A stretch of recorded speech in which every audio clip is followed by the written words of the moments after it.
Power. Hi, my name is Joe Straczynski, aka J. Michael Straczynski. I was the story editor and head writer for season 1 of Captain Power, and beside me is... I am Larry DiTillio. I was a staff writer on Captain Power the first season with my good friend Joe. How come he isn't here? Where is your good friend? He didn't show up today. Okay, it's just like the radio show. Exactly. And We're working on it. to provide some context for viewers of this particular episode and the show in general, you and I first worked together on He-Man. Yes. That's where I first met you. Yeah. And where I lost my hair as a result. Yes. Yes. And we were there, we worked on He-Man, we worked on She-Ra. And then we left She-Ra because there was a difficulty with credits and... We were hired guns. Yes. They hired us as hired guns at Deke. And we wanted the story editor credit for what we were doing, and we left. And I remember when I convinced you to leave with me. Do you remember the last thing you said to me at Filmation before we walked out the door? No, not really. If I never work again, I'm going to kill you. Oh, okay, that sounds like me. And being Italian, I took it very I was seriously. hot-headed at that time. At that time. So we went from there to Deke Entertainment, where you and I also worked on Real Ghostbusters. Right. Then finally came along Captain Power, and what had happened with that, of course, was Mark Zickrey had been involved in the development of Captain Power. True. And didn't want to do the story editing job on the series because A, it was hard work, B, it's going to an office, and C, there was a petition involved. And so they called me in. I met with the Emperor of Darkness, Doug Netter, and Gary Goddard, and John Copeland at that time, and got the job. And then my first phone call was to you, Right. because you are a builder of worlds. True. And the important thing about creating a science fiction universe is to create that world with continuity and reality and give it a sense of authenticity. Yeah, that's true. You also come from the gaming background, so you were able to bring that whole thing about creating a universe and characters and talk about that a little bit. Absolutely, yeah. I did come from a role-playing background. I was a writer before I was a role player, but later on I was a role player, and I said, well, why would I go out and buy a scenario when I'm a writer? I could simply write one. And I even did build a whole world for myself to play in. So building a world for television was actually easier because there was no one to yell at you, except producers and things like that. Yeah. But I love world building, and hopefully have a chance to do it again at some point. But Captain Power was it's the kid show that's not a kid show. No. If we ran this script by Arthur Nadell, it would have KWG written all over it. Remember KWG? Kids Won't Get. Kids Won't Get, right. Oh, that was his abbreviation for Kids Won't Get. I'd get that 1,000 times. Remember DB? Oh, do better. Yes. Yeah. He actually invented computer language. It's true. He could have made Smileys would have been ahead of his time. Right. So back to Captain Power, and this is the last episode of the season. Yes. Or is it? It's not. The one with Powell gets killed is the last episode of the season. Isn't that the second part of this? No. Oh, no, it's not. Oh, this is the coming of Sora. Right. What happened with this episode, there were a lot of things that I felt needed to be explained in the Captain Power universe. Things that were sort of implied but not stated, implicit but not explicit. I thought, let's establish the rules of the universe. Let's go back and create the story of how all this happened, and show Power at a much younger age, and show him being trained, show how the Metal War started. And I think that was an important aspect of this whole thing. This right here is also, for the Horrorati, was an homage to the director Stuart Gordon, who directed From Beyond. Of course, Power's father's name is Stuart Gordon Power. Is that not correct? Actually, no. No? It just sounded really good. Oh, really? I thought it was an homage to Stuart Gordon for horror fans. You got to lay off the heroin before 6 p.m., Larry. I don't do heroin anymore. The cocaine. Something's got to stop. No, I just said it sounded really good. Stuart Gordon Power. It's almost alliterative. Oh. So it was no homage to Stuart Gordon anyway. No. So he and his estate need not sue us. And the kid, by the way, who plays the young Jonathan Power was actually quite good. I really thought he did a great job on this thing. He is, and he was well cast. He does look like Tim would look later. Yeah.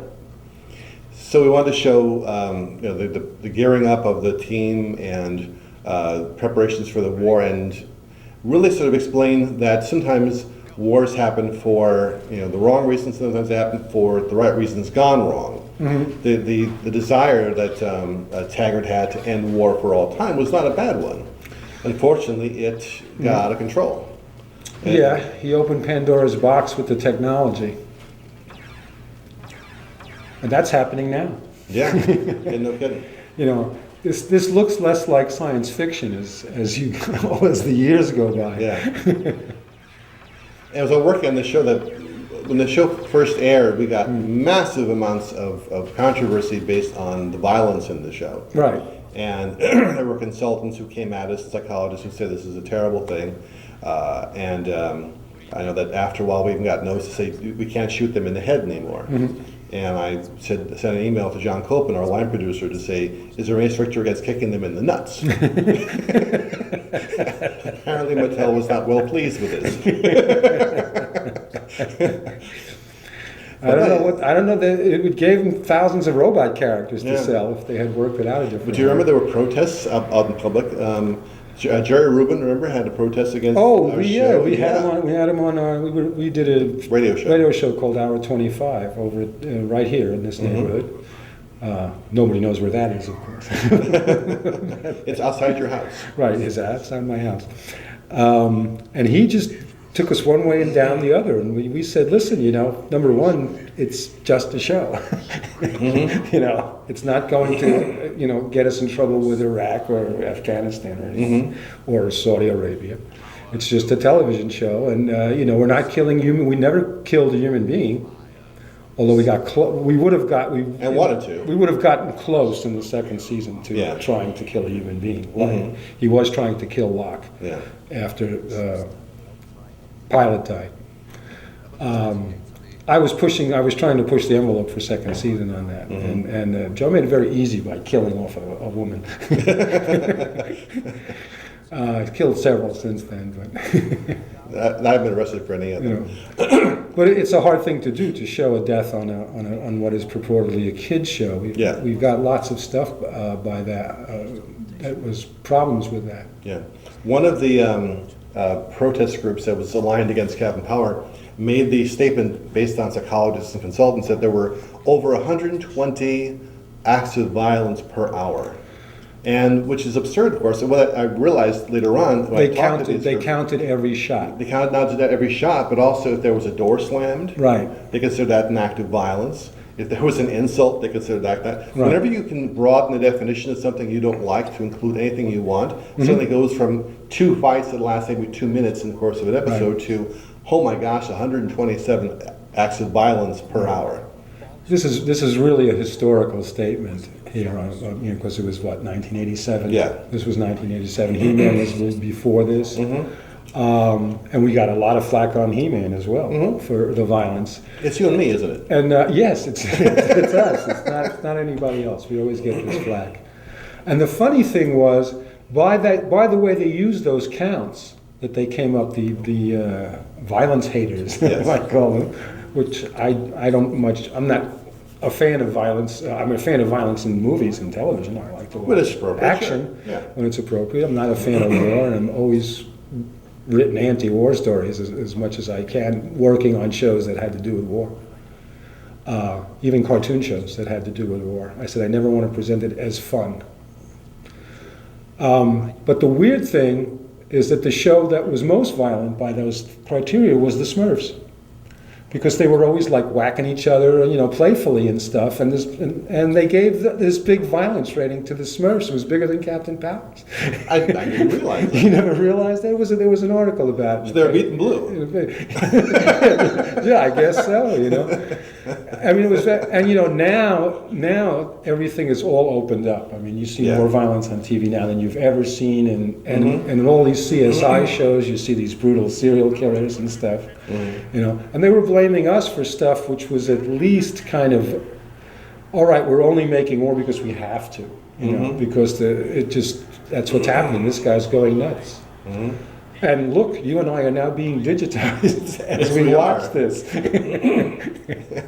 It'll help my parents enormously. Yeah.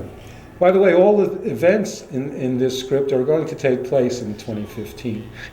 So just look for that. So kill yourselves now and beat the rush. When did San Diego blow up? I don't remember offhand.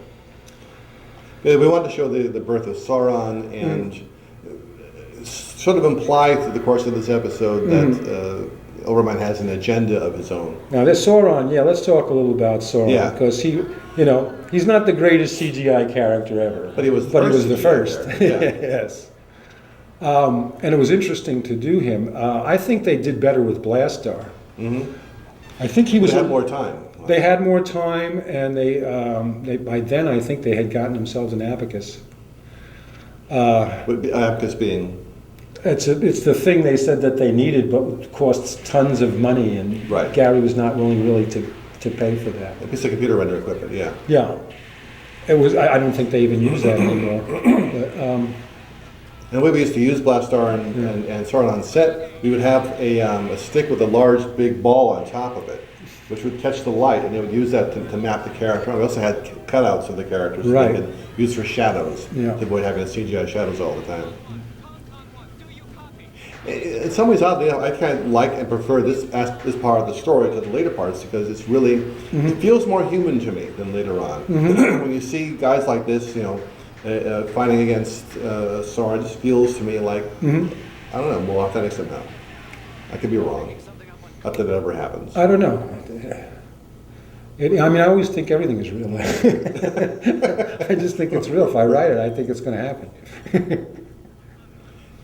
And the cool thing is we're able to sort of play around the corners more and suggest what's going on worldwide. It's kind of fun. Mm-hmm.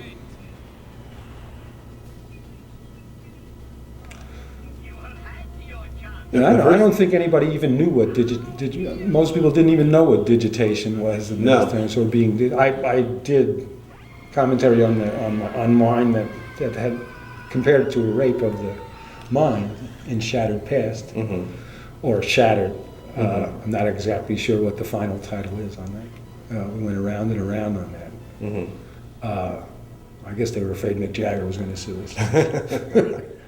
What's kind of funny here is that you're seeing the reaction for the first time to these creatures, the biodreads.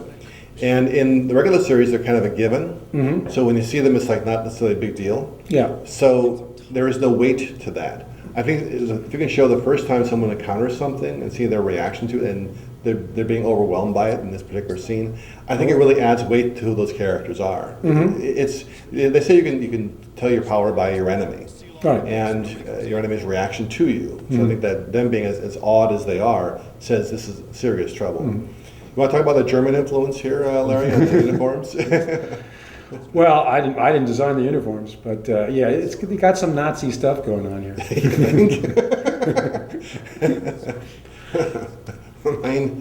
That's why the British loved it. The British love to dress up like Nazis. That's a lie, folks. I was going to say you were making that one up. Sometimes. I was making it up. Sometimes it's true. Larry's address, for those who need it, is... Well, we did have a friend that used to... He was Australian, though. Yeah. Taggart was fun to get out of makeup. Yes, he's a good-looking actor. And he was able to bring more performance to the role, because when your face is half obscured, you're kind of limited to the range you can show. Right. But here, you really got to see that this is a good actor, and who actually went on to have a career beyond Captain Power. Well, a lot of the people from this cast did go on. Some of them already had good careers. Sven was in all the Arnold pictures because he was a good friend of Arnold Schwarzenegger's. And he was always the first person killed in all his movies. As soon as dialogue showed up, he was gone. He was gone. Right, that's exactly. Usually didn't have any, but that was funny. But a fun guy to be with. I really only got to the set a few times in the course of production. The first time up to Canada, John Copeland showed me around the stages, and I met the actors, and even then Jessica was not entirely sure about this role. Right. And one night we were out after seeing the cast, and John had considerable to drink, as they say. I had imbibed considerably. And we were driving back to my hotel, and he was being effusive and gesturing and gesticulating and waving his hands about. And it was again somewhat under the weather, as they say.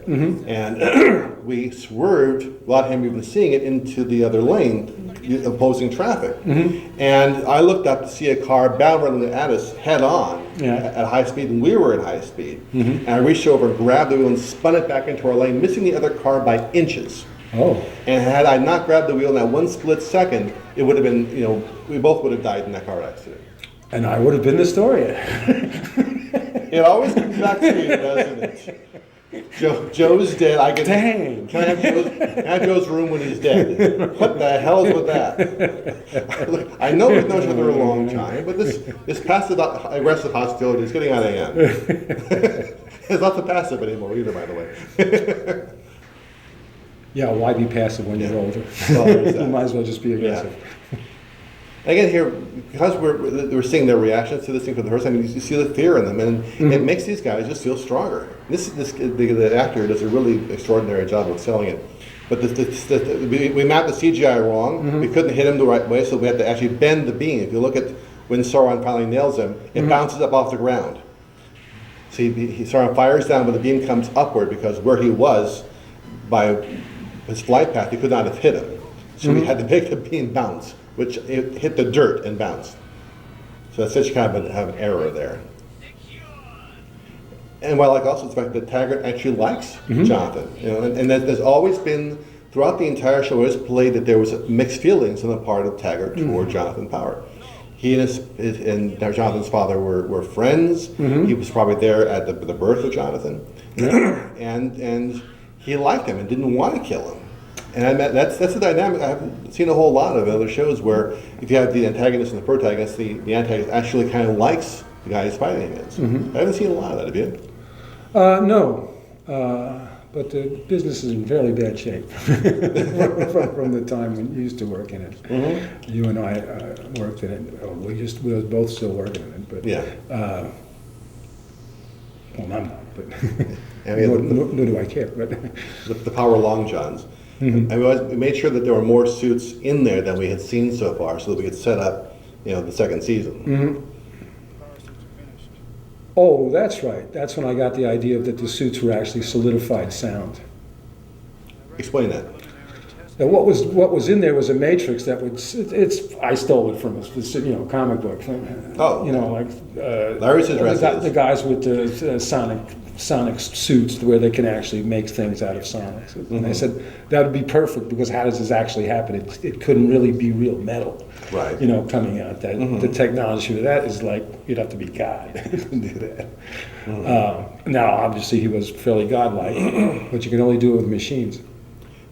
But that goes back to, I think, if I can sort of clap ourselves in the back for 1 second, is what makes the shows we work on different, because we actually sit down and think these things through. Right. A lot of science fiction shows, not a lot, but a number of them, they just sort of throw stuff out there without thinking through, how does the technology work? How does the science work? What is the background of this? Right. You and I are the same way. If there's something on the table you're going to use in a story, how the hell does it work? Where did it come from? Who built it? How did it get there? You need details. Yeah. Yeah. I'm detail oriented. You're detail oriented. It's the little things that make it up. And knowing how things work just makes it more accurate, more realistic, and you buy it more easily. Yeah. You don't have to worry about the robots. The robots are just robots, Right. On the other hand, we were in the aborted second season were doing things with robots that people weren't doing anymore. Having sex was the most egregious example of it.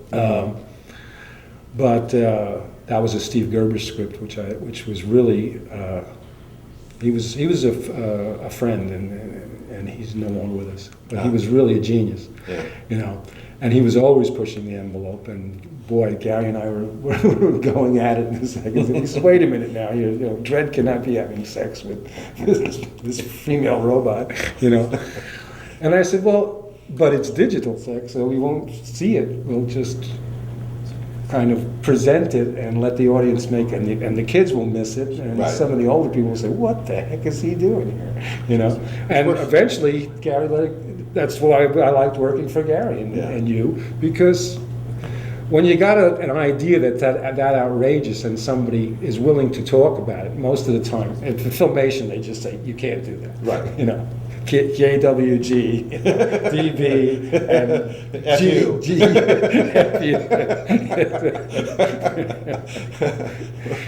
But that's the challenge of writing a show Right. like Captain Power, is that you have to write on one level that the kids can get, so KWG, kids will get. That little robot, I don't really remember that little robot. Yeah. He came in toward the end of the season, didn't he? Yeah, he was basically was Overmind's spy. He was supposed to be there Right. to help Dredd, but in point of fact, he was there keeping an eye on stuff. Mm-hmm. And there are times later on when he senses that, figures it out, and of course, he kills it at one point in the last episode. Mm-hmm. Because he knows this is not, someone who's there for his benefit. That kind of came out of, I think, the notion at that time you had to have something cute and small, like a Lookie or Orko or whatever else. I know you cringe. For folks at home who aren't seeing this, Larry just cringed and ran for the door and fell over. I will be back in a moment with more on Captain Power. So come back for episode 2, and we'll be around at that time. I'll be having a drink. Okay. This is Captain Power. I'm closing in on Dredd.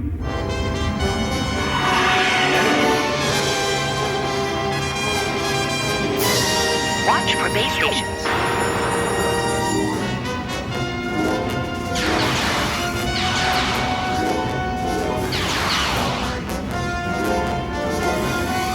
Visibility down. Going to scanning systems. Activated. Check energy levels.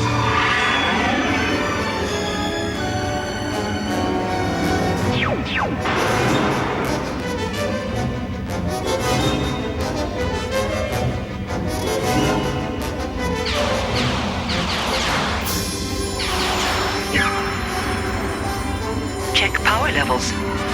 We took a few hits, but we've still got plenty of power. Energy systems full. Hold on. I'm gonna blow this baby.